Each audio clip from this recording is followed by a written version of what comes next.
What's up, guys? Here's a review for a mobile game called Castle Duels, which I've been playing through Misplay. Let's go.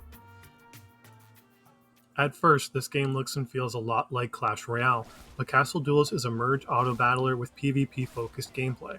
You battle other players and climb ranks on the leaderboard. If you've ever played games like Clash Royale, then you'd be used to the ranking system, which involves winning battles to obtain trophies to rank up. There are about 50 character cards to collect and use to build the team you want. The cards are separated by classes like Tank, Assassin, Support, Control, and Damage, each having their own faction and rarity. Starting off with gameplay, the core gameplay is PvP focused and you get paired up against players of a similar rank as yourself. Each battle consists of using a limited amount of mana to spawn random units from your deck. More mana can be gained by destroying rocks when you merge units. Units of the same type and evolution can be merged together to create the next evolution and increase their level. Each unit also has a pattern, and when they're merged, other units within this pattern will also level up. Once a unit has reached level 20, as well as the final evolution, it becomes more powerful. Each battle involves multiple rounds, and you will also get the option of modification cards that either provide a buff for your units, debuff on the enemy, or mana in some way. Either you win a round, lose a round, destroy rocks, or mana straight out of the bottle. Aside from the core gameplay, you can enter tournaments and scheduled events that occur daily. Every couple of days, there's a blitz mode that allows you to play quicker games on a timer that decreases your attack power the longer you spend merging. I'm not very good at this mode, to be honest. This is a great mode if you want to do a lot of battles very quickly. Overall, the gameplay is fun and engaging. It makes you think and plan out the merges you will make, as well as which units you want to prioritize. I would say the graphical style of this game is extremely appealing because it's bright, colorful, smooth, and has a bubbly feel to it, kind of like me, as you can tell by the enthusiasm in my voice. The menus and UI are easy to navigate and are designed to be simple yet clean. The art design for the characters is easy to love and generally well done.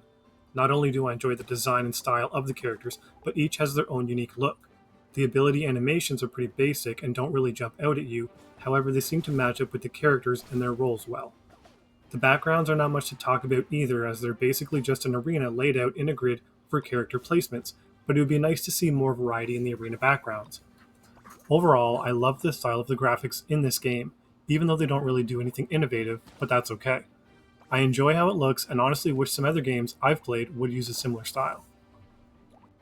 Alright, on to the audio. There's nothing major happening with the audio in this game, it's pretty basic.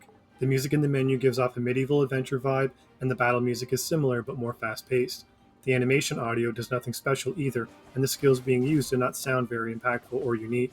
It's honestly hard to tell what skills are even being used with the audio all matching together during the battle.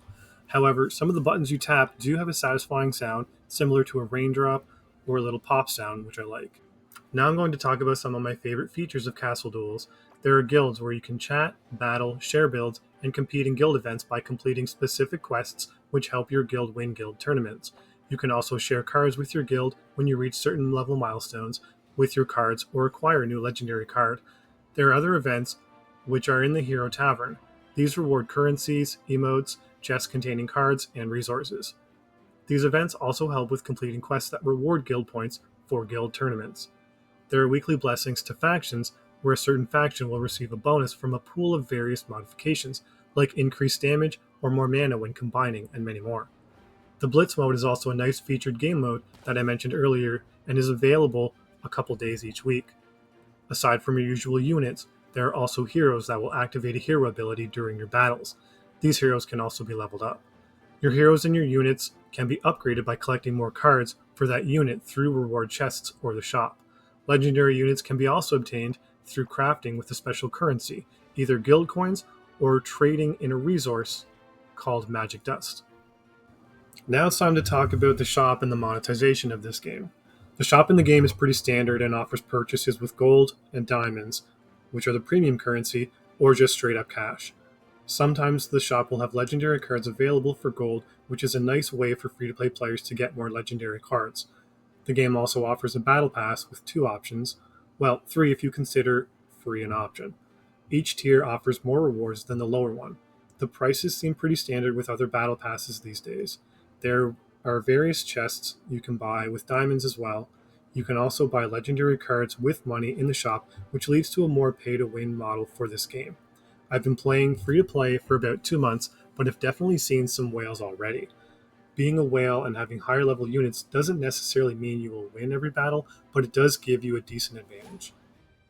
Alright, I'm going to go over some pros and cons and then share my general thoughts and feelings about the game. The pros. The graphics in general are appealing, fun, and easy on the eyes. The game requires strategy and is not completely luck based. Clan events and rewards encourage joining a clan and working together to complete the events. I like this because it is a multiplayer aspect and I really enjoy multiplayer and co op games. The menus are well designed and easy to navigate. Character models and designs are cool and unique. Lots of options for characters and different team combinations to try out. The cons. The audio is just fair. If you're not into PvP and repetitive battles to rank up, then this is not a game for you.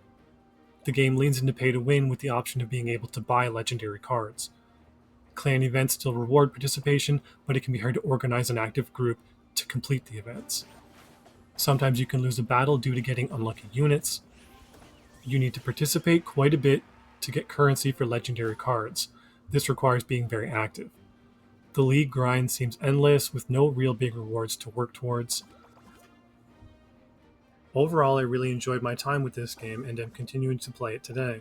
I plan on staying free to play and haven't had much trouble grinding up the ranks. Sometimes I just log in to do my daily missions and then complete a couple events or battles. As long as you play it smart and put together a decent team, you can win more than you lose. However, there are some players that will just outright destroy you. I think as you get higher into the ranks, the apparent whales and pay to win aspect will really show. I'm not too concerned about this as I'm just interested in having fun and being a bit competitive for the time being. I'm well aware that there will be a wall one day and the whales will take over. That being said, I would definitely recommend this to anyone who enjoys PvP, trying different team combinations, or different strategies. Anyone who has played games like Clash Royale or other merge auto battlers should give it a shot. That's it for this one, guys. Peace.